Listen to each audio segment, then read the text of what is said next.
রিক্লেইমিং the mosque লিখেছেন জাসের আওদা, অনুবাদ করেছেন জোবায়ের আল মাহমুদ। অধ্যায় ২। কিভাবে বুঝব কোনো কিছু ইসলামিক কিনা। কয়েক বছর আগে আমি দক্ষিণ পূর্ব এশিয়ায় গিয়েছিলাম। একদল মুসলিম তরুণ একদিন খুব উৎসাহ নিয়ে আমাকে ইতিহাসের প্রথম ইসলামিক মুভি দেখার আমন্ত্রণ জানালো। আমি জানতে চাইলাম ইসলামিক মুভি বলতে তারা কি বোঝাচ্ছে। তারা বলল তাদের শরিয়াহ কমিটি ঠিক করে দিয়েছে সিনেমায় কোনো নারী চরিত্র এবং বাদ্যযন্ত্র সহ গান থাকতে পারবে না। তাই মুভিটিতে নারীর পরিবর্তে পুরুষরাই মাথায় ওড়না পরে নারী চরিত্রে অভিনয় করেছে এবং কোনো বাদ্যযন্ত্র ছাড়াই গান তৈরি করা হয়েছে। আমি জিজ্ঞেস করলাম মুভির গল্পটি কি। তারা বলল এখানে গল্প তেমন গুরুত্বপূর্ণ কোনো বিষয় নয়। সহিহ বর্ণনা থেকে প্রাপ্ত সাহাবীদের কথোপকথন নিয়ে মুভিটি বানানো হয়েছে। তখন আমি জানতে চাইলাম এই মুভির কোনো দর্শক আছে। তারা জানালো গত ১ মাস ধরে এর প্রতিটি প্রদর্শনীর সব টিকিট বিক্রি হয়ে যাচ্ছে এবং শেষ পর্যন্ত তারা আমার জন্য একটি টিকিটের ব্যবস্থা করতে পারেনি। আরেকবার আমি গিয়েছিলাম ক্যারিবিয়ান অঞ্চলে। সমুদ্র সৈকতের পাশে একটি জনপ্রিয় ইসলামিক হোটেলে আমাকে থাকতে দেওয়া হয়েছিল। হোটেল রুমে ঢুকে দেখি কোনো জানালা নেই, শুধু ৪টি দেওয়াল ও একটি দরজা। পরে রিসিপশনিস্ট আমাকে জানালেন ডিজাইন করার সময় হোটেলটির মুসলিম মালিক সিদ্ধান্ত নিয়েছিলেন সৈকতের একদম সামনে হওয়া সত্ত্বেও অতিথিদের প্রাইভেসি রক্ষার স্বার্থে পুরো হোটেলে কোনো জানালা না রাখাই ভালো। আমাকে আশ্বস্ত করা হয়েছিল এখানকার সকালের নাস্তাও হালাল। নাস্তা করতে গিয়ে একটা ইন্টারেস্টিং ব্যাপার খেয়াল করলাম। নাস্তার আইটেম ছিল কেবল ফলমূল, ডিম, পাউরুটি, দুধ ও চা। অবাক হয়ে লক্ষ্য করলাম প্রত্যেকটি খাবারে হালাল লেবেল আঁটা।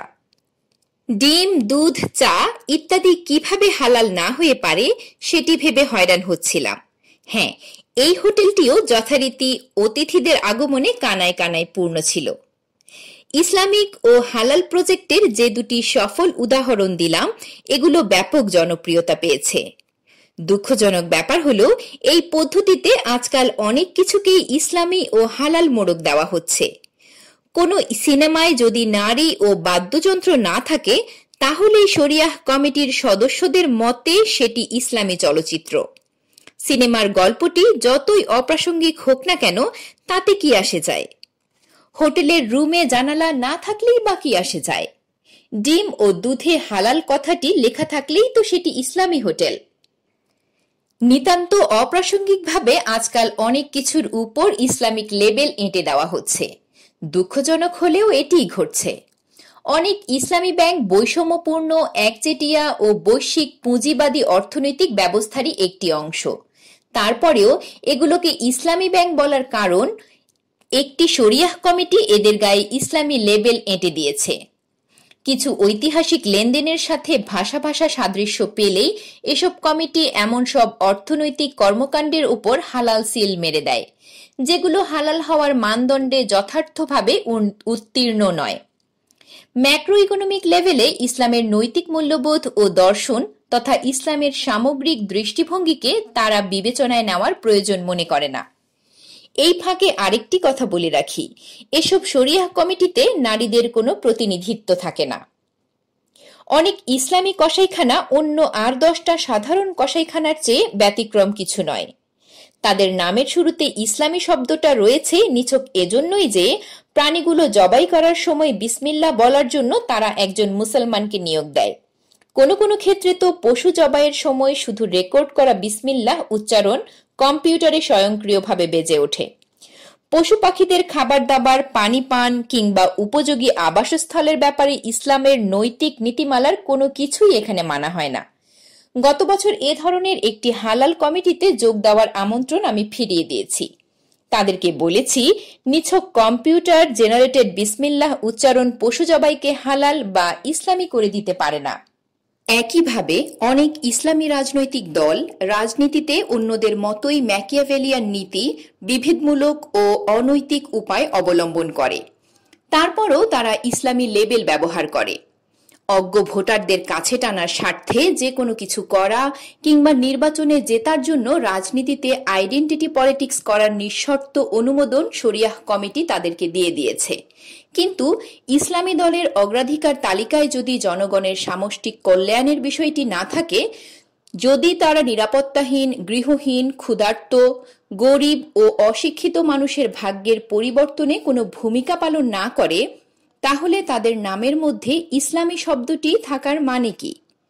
যে কোনো বিষয়কে ইসলামী দৃষ্টিকোণ থেকে ডিল করার আগে ইসলামী বলতে আসলে কি বোঝায় তা বুঝে নেওয়া অত্যন্ত গুরুত্বপূর্ণ।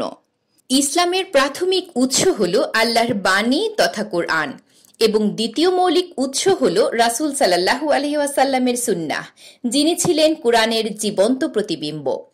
কোনো কিছু ইসলামী কিনা তা বোঝার জন্য এ দুটো উৎসই কেবল প্রকৃত মানদণ্ড।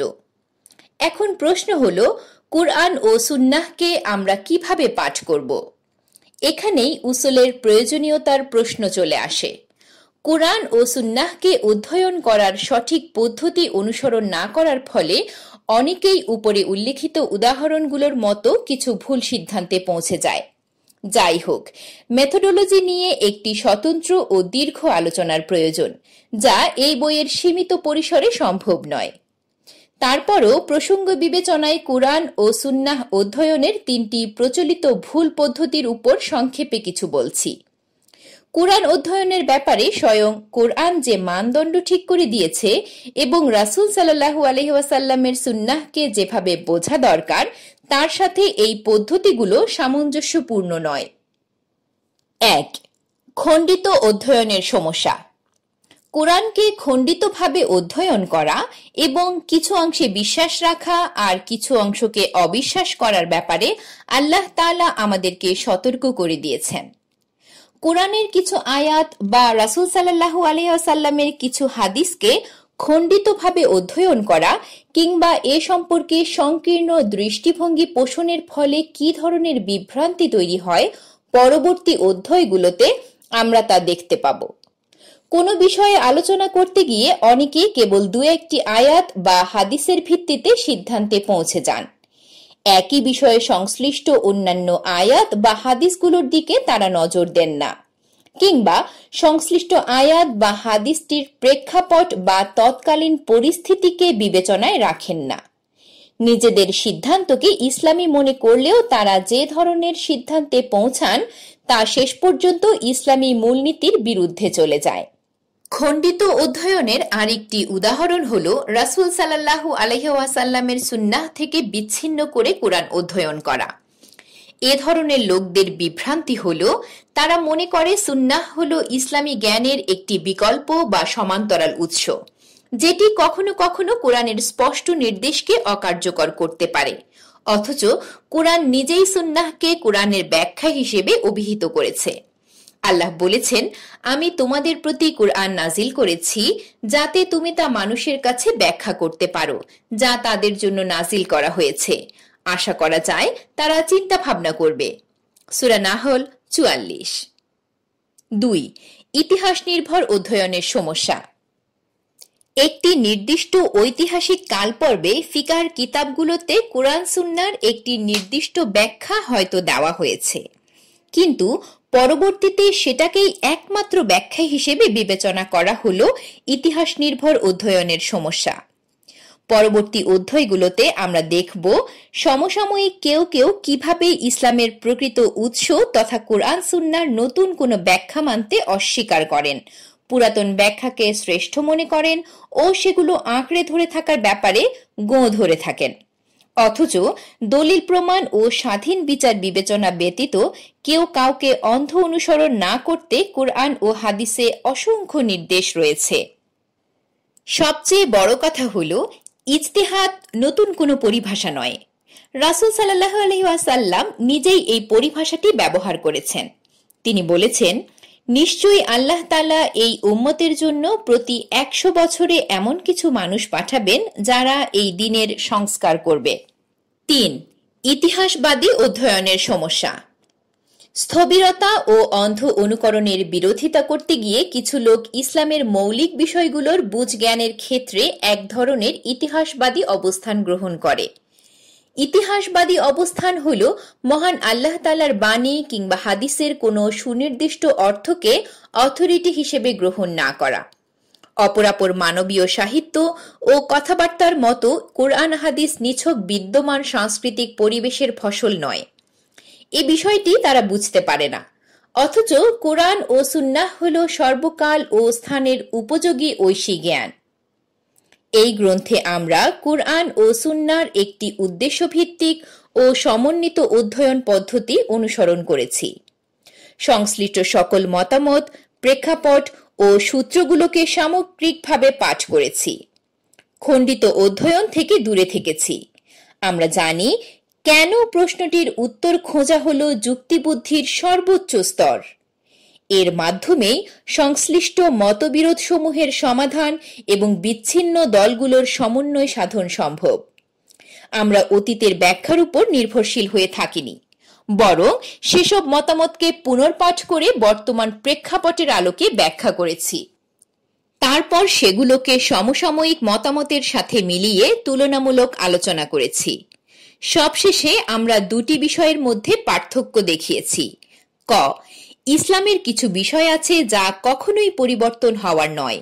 খ, আবার কিছু বিষয় আছে যা সময় ও পরিস্থিতির আলোকে পরিবর্তিত হতে পারে এবং হওয়া উচিতও বটে।